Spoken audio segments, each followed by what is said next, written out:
vous retrouve aujourd'hui dans une vidéo après quoi 6, 7, 8 mois. Je crois qu'on va pas compter le nombre de mois d'absence. En fait, je vais pas vous inventer d'excuses bidons, c'est simplement que j'ai eu une totale démotivation. Voilà, j'avais plus du tout envie de filmer de vidéos. Déjà, je ne lisais plus, donc forcément ça va avec. Et voilà, j'ai eu une démotivation totale. J'étais en panne de lecture pendant un moment, je lisais 3 pages, enfin bref. C'est assez la catastrophe à ce niveau-là, du coup on peut comprendre que j'avais pas envie de filmer non plus. Mais voilà, je relis depuis quelques temps, donc j'ai de nouveau envie de partager avec vous.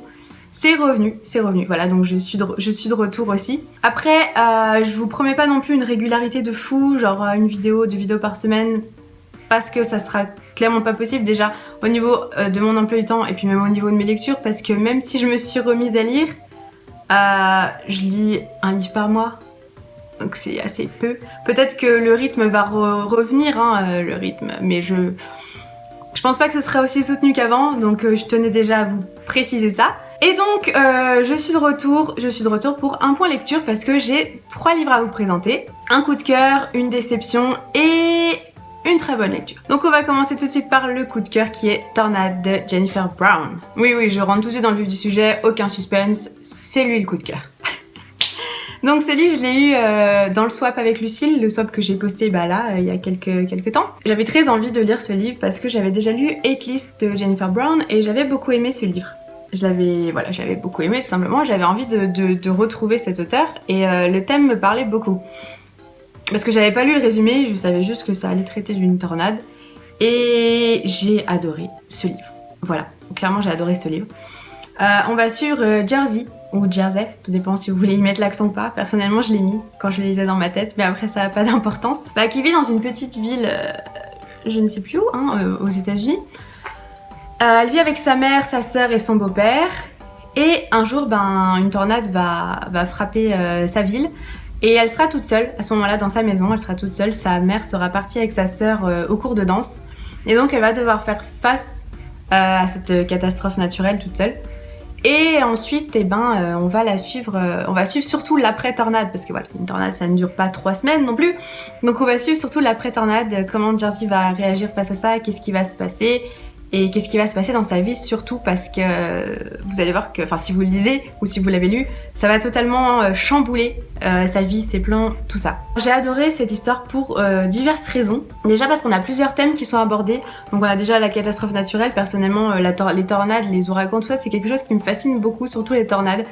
Je sais que si je me retrouvais nez à nez avec une, je ferais pas la maline, mais de base, ça me fascine. Je sais pas pourquoi, je pense que je suis pas la seule. Et ensuite, c'est vrai que Jersey fait quand même face à pas mal de choses, que ce soit l'abandon, le deuil, pas vraiment dire l'adoption, mais l'intégration, voilà. Il y a beaucoup de thèmes qui sont abordés, je peux pas trop vous en dire, je voudrais pas trop vous spoiler, j'ai toujours peur de trop vous en dire, mais j'ai adoré de A à Z cette histoire. Je me suis sentie très proche de Jersey, c'est-à-dire que par moments j'avais limite envie d'être à côté d'elle et de lui dire mais tu ferais ça, si j'étais à ta place je ferais ça, il se passerait ça et tu verrais, ça ira mieux, voilà.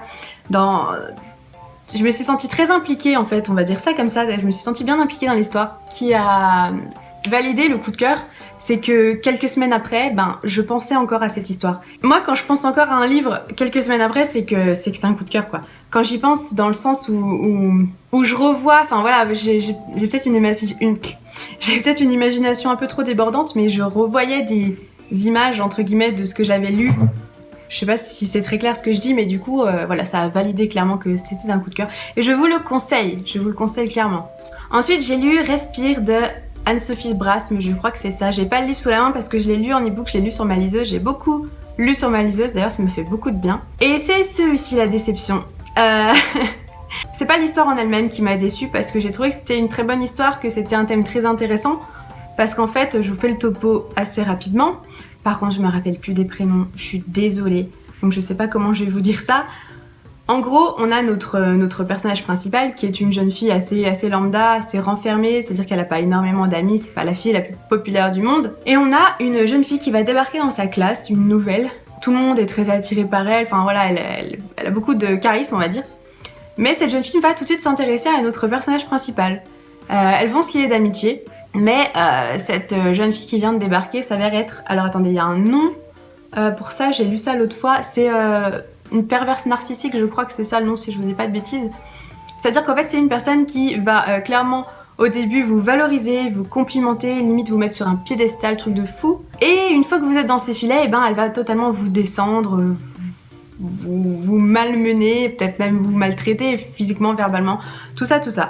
Et donc bah cette fille s'avère être une perverse narcissique et va appliquer ça sur notre héroïne, on va dire. Voilà. Donc si vous voulez, l'histoire est très intéressante, hein. Moi c'est pour ça que je l'ai lu de base. Ce qui m'a dérangé, c'est la narration. En fait, voilà, c'est comment c'était écrit. Je dis pas que c'est mal écrit parce qu'au contraire c'est très bien écrit. Le livre a de super bonnes notes, c'est juste moi qui ai un problème avec ça. C'est un peu écrit sous forme de journal intime. C'est-à-dire qu'on n'a pas les actions de but en blanc dans le moment présent comme dans la plupart des bouquins que je lis en fait. On a plus la nana qui raconte en fait. Elle raconte ce qui s'est passé.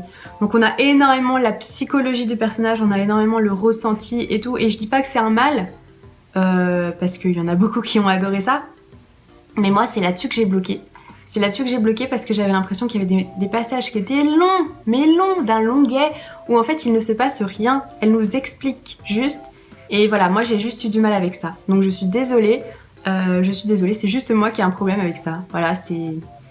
il faut que je sois dans le vif du sujet, il faut que ça se passe au moment présent en fait. Voilà, il faut que ça se passe, que ça se déroule, que... Non. Voilà, c'est pour ça que je n'ai pas aimé ce livre. Je l'ai quand même fini, mais je dois vous avouer qu'il y a des passages que j'ai survolés. Voilà. Ouais. Et ensuite, le dernier, c'est Ma raison de vivre de Rebecca Donovan, que j'ai lu aussi en e-book. Je pensais pas me lancer dedans au début parce que c'est quand même une petite brique. Enfin, pour moi qui ne lisais plus, j'appelle ça une brique, ouais, un truc de quoi, 400 pages? Je sais plus. Ouais, pour moi c'est une brique. Ouais, je sais, ça craint, mais... d'en arriver à dire ça craint. On a beaucoup entendu parler en début d'année, je crois. Forcément, moi, quand on parle trop d'un livre, déjà j'étais en pleine panne de lecture, donc c'était pas question que j'en lise un. Mais quand on parle trop d'un livre, ça me donne plus envie. Mais je le laisse quand même dans un coin de ma tête parce que j'ai la curiosité de plus tard aller y lire. Voilà, c'est comme la plupart des phénomènes que je ne lis pas sur le moment, mais que plus tard je vais lire parce que je vais avoir la curiosité de me dire pourquoi ça a autant fait de bruit. Et donc, je l'ai lu. Et j'ai adoré cette histoire, je l'ai beaucoup aimée. Je sais pas trop ce que je peux vous dire sur le résumé parce que vu que je l'ai pas lu, je savais ce qui s'y passait parce que j'avais vu une vidéo. Mais en bref, on va suivre Emily, enfin Emma, elle est surnommée Emma dans pratiquement tout le livre, qui après la mort de son père, je sais plus ce qu'il a eu, s'il a eu un accident ou quoi, sa mère est devenue alcoolique, du coup elle pouvait plus s'occuper d'elle. Elle a été recueillie par le frère, par son oncle et sa tante, donc le frère de son père, sauf que ça ne se passe pas vraiment comme prévu là-bas, c'est-à-dire qu'elle se fait, elle se fait maltraiter en fait, elle se fait pas traiter correctement, que ce soit moralement, que ce soit verbalement ou physiquement. Et elle va rencontrer un garçon qui va venir un peu chambouler tout ça, parce que jusqu'alors, elle vivait ça plus ou moins, disons qu'elle supportait ça, elle savait qu'elle en aurait plus pour longtemps à supporter ça, mais ce mec va venir un peu tout chambouler dans sa vie, dans sa tête, et on va suivre tout ça. Voilà, et j'ai beaucoup aimé, comme je viens de vous le dire, parce que déjà c'est un thème que j'avais jamais lu. J'avais jamais lu de livre qui abordait la maltraitance. Je peux pas juger, sachant que je n'ai jamais été maltraitée, hein, mais j'ai trouvé que c'était très bien amené. C'était très bien amené, c'était ni trop ni pas assez, c'était bien dosé en fait, j'ai trouvé ça très bien. Pareil, l'histoire avec ce garçon, avec Evan, a été amenée en douceur, ça n'a pas été un mec qui arrive comme un cheveu sur la soupe, ou dans le sens il arrive, c'est le beau mec qui tombe amoureux, blablabla. Non, c'est beaucoup plus compliqué que ça justement, et c'est pareil, du début à la fin, j'ai été complètement happée par l'histoire. Et là aussi, je me suis sentie assez impliquée par rapport au personnage principal, dans le sens où je lui disais... J'étais... Il y avait des moments de... Comment dire? Des moments de suspense. En fait, des moments de grand stress où elle était chez elle et on savait pas trop si elle avait fait un truc bien ou pas bien. Et du coup, on est un peu sur le qui-vive en fait, à chaque fois. Et j'ai beaucoup aimé voilà, cette petite dose de stress que ça nous met. Le fait que je me suis sentie, comme je vous disais, assez impliquée. Puis par moments, j'avais envie de la faire réagir, de lui dire non mais fais ça, mais pourquoi tu fais pas ça, Vous voyez. Et moi j'adore quand je me laisse complètement embarquer dans une histoire. Tout simplement, il m'en faut pas plus. Bon, c'en est tout pour cette vidéo, j'espère que ça vous a plu. J'espère franchement que j'ai pas trop pataugé parce qu'en fait j'ai l'impression que je redébarque après très longtemps, c'est pas qu'une impression d'ailleurs, c'est le cas, et que du coup je sais plus faire, je sais plus parler, je sais plus, enfin bref voilà. Puis j'ai jamais pris de notes de toute manière, donc c'est pas maintenant que ça va changer. Je voulais aussi vous dire, n'hésitez pas à aller me suivre sur les réseaux sociaux, particulièrement Twitter et Instagram, parce que je suis assez active là-bas. Donc si jamais vous voulez des nouvelles ou quoi, je suis par là-bas, parce que je sais qu'il y en a pas mal qui m'ont posé des questions dans le sens est-ce que t'es toujours là, est-ce que tout va bien? Et du coup, bah, si vous me suivez sur ces réseaux-là, vous savez que je suis toujours présente et que tout va bien. Voilà, tout simplement. Et en attendant, je vous fais plein de gros bisous, j'essaie de revenir très vite et je vous embrasse. Ça fait 2 fois bisous, mais c'est pas grave.